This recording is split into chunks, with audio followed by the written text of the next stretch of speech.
How to block or allow gestures with S Pen for navigation bar on Samsung Galaxy S26 Ultra. Let's start the video. First of all, go to App Library.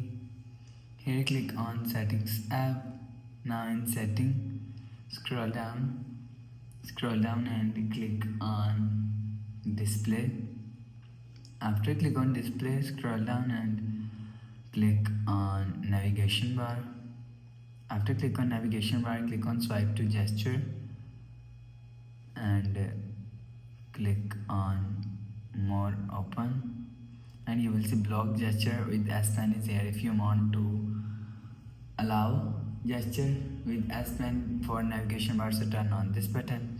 After turn on this button, you will see gesture with S Pen for navigation bar is allowed. If you want to block gesture with S Pen for navigation bar, so turn off this button. After turn off this button, you will see gesture with S Pen for navigation bar is blocked, so you will allow or block gesture with S Pen from here. After the process,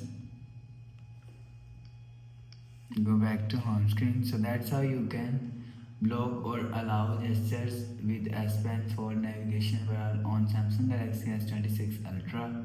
If you like the video, please subscribe. Thanks for watching.